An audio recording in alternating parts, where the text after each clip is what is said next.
Hello, welcome to the Dwellers Podcast. I'm your host, Justin. Today, for Christmas month, we're reviewing the sequel to Dead Snow, Dead Snow 2, Red vs. Dead. Directed by Tommy Wirkola, stars Vegar Hoel as Martin, Orjan Gamps as Herzog. You got Martin Starr as Daniel, Martin Starr from Silicon Valley. You got Jocelyn DeBoer as Monica, Ingrid Hess as Blake, Stig Frode Henriksen, who played Roy in the first movie, plays Glenn Kenneth, and this one who's like a gay emo guy, who's like works at World War II museum. You have Derek Mears as Starr, and Halvard Holman as Gunga, and Amrita Ikaria as Redden. Alright, so this is the first time I've seen this movie despite owning it for a while.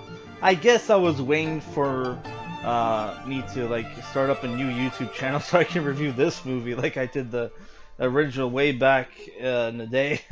I actually like this movie. This movie is more of an action movie, hence why it has horror action on Wikipedia. It's still a horror comedy though. The movie takes place right after the end of the first movie, where you get to hear what band was it? Gunter and the Sunshine Girls.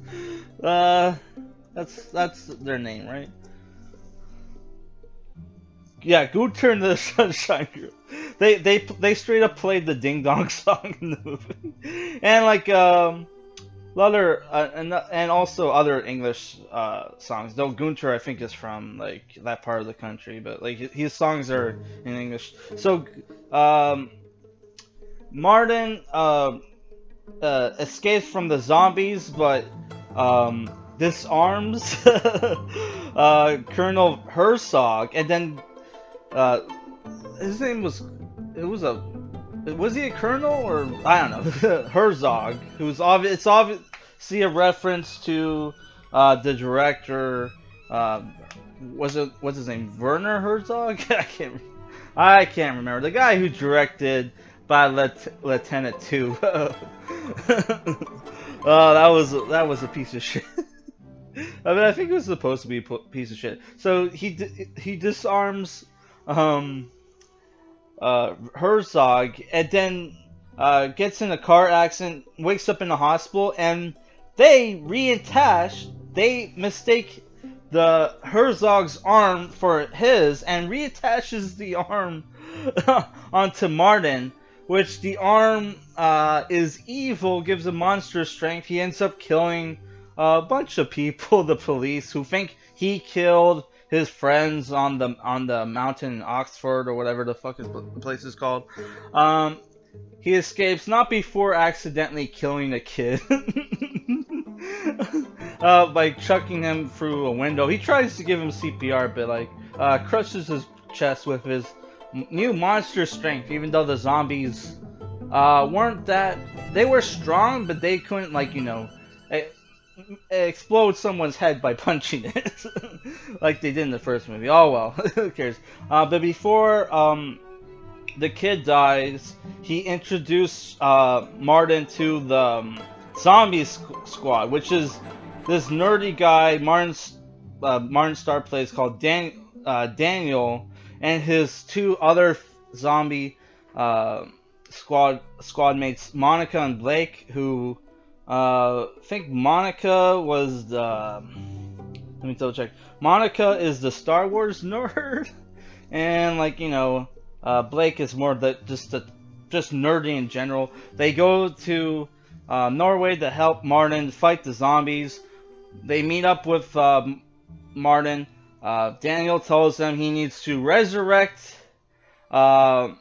this Russian battalion that were killed by Herzog, which he now has the power to resurrect people. Like in this movie, Herzog is able to recruit uh, recruit dead people by touching them with. So it's not zombie like they explain in the movie. The zombies in the movie are is basically they're cursed, right? And they're basically magic. Okay, so like yeah, this movie takes a lot of cues from Game of Thrones and some Walking Dead stuff. Um, yeah, there's a lot of great jokes in the movie. The references are kind of dumb. The entire movie is in English. I don't know if that was their idea, but yeah, like all the actors are speaking English except for the zombies on the German side who were speaking German, but sometimes once in a while will speak English, and the German is not subtitled in English, so you have no idea what they're talking about. But yeah, this movie is basically has a way bigger budget than the first movie, so they really make it shine here. They're with a big battle at the end. They even have a tank, which I have no idea if the tank in the movie was a German Tiger tank, which you know the Germans had like uh,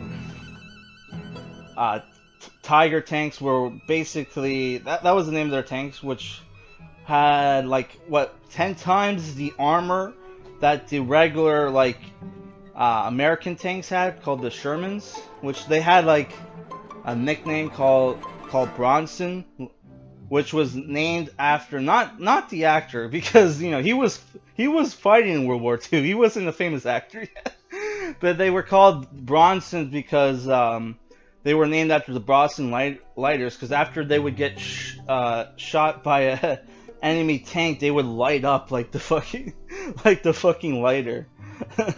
Which is, you know, just a little, like, you know, World War II, you know, fact there, which I learned from watching Fury. Yeah, so I think, you know, if you like the first movie, you'll probably like this movie. Though I don't know how I feel about the fact that, you know, the entire movie is in English, because some of the lines, though I thought that pretty much everybody did a great job, especially like Stig Frode Henriksen. He does a great job with his English, and you know he does a pretty decent, convincing American accent. Why he does American accent, I don't fucking know. He does. Yeah, I would say if you like the first movie, you would probably like this movie. Some of my complaints are the guy who plays Gunga, which he's a small town cop. They do a bunch of small town cop jokes, and it's just his character didn't need to be in the movie at all, right? Like his character served no purpose. They even help at the final battle at the end. They actually end up getting half the cops that showed up end up getting killed because they parked their cars too close to each other, and the tank spotted them. Didn't blow them up for some reason, even though they still had tank shells, because that's spoiler alert how they kill Herzog at the end of the movie, with Daniel taking over the tank and blowing his head off. Yeah, the zombie squad people were actually good fighters in the movie, even though realistically it's like a nerd and two girls, so they probably would have gone killed right away, but you know. And also, did I mention Daniel has like a black trench coat he wears in the movie, which totally reminded me of the one guy from Grandma's Boy, who's like a super like Matrix nerd. So he kind of had that kind of feel uh to me. Sorry, fuck.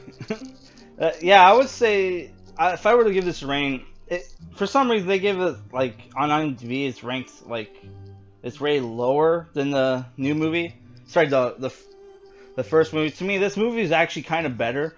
It's very hard to make like a sequel to a movie and like not only try to be, you know, like try to do as good, but be better then because they actually they did a pretty good job, in my opinion.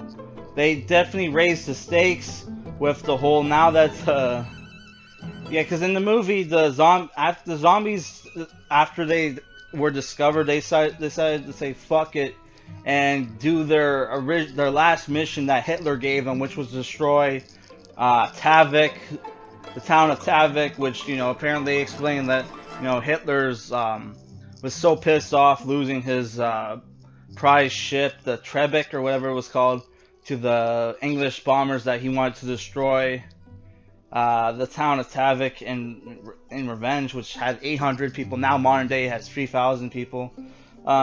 So their explanation why they would suddenly do that now, even though they were on that mountain for like decades, my only explanation was because they were discovered, and you had, like, you know, the one guy, Martin, you know, got away, so they were pretty much like they were pretty much exposed at that point. So like it would have been sooner or later they would have gotten noticed. So I guess that's my explanation why they just decided to say fuck it and go to do their original mission. Which I just noticed that there's a character called Major Stub, which there was a game called like Stub the Zombie, wasn't it? Wasn't there? Yeah, I'm pretty sure there was. Huh. Yeah, there's like little jokes, like references here or there. Like the end of the movie, Martin resurrects like his ex-girlfriend Hannah, and they have sex in a car, and like the windows are all fogged up, and you see the, I don't know, somebody, it's either the girl or the guy's hand against the windshield. And that's obviously a reference to Titanic, where, like, you know, Rose and Leonardo DiCaprio's character, who I forgot, has sex in that car on the boat. Why they put that there? It's like, what does the Titanic have to do with this movie? I don't know. They just thought it was cool. Yeah. So if I were to give this movie a rating, I was aiming for an 8. But I think that was, you know, that's probably too high. I would say it's a solid 7.5 out of 10. I think if you love the sequel, you would probably like this movie. But yeah, keep in mind, you know, it's all in English, right? All right, that's all I gotta say for for this review. Tomorrow I'll be reviewing Eyes Wide Shut. All right, peace.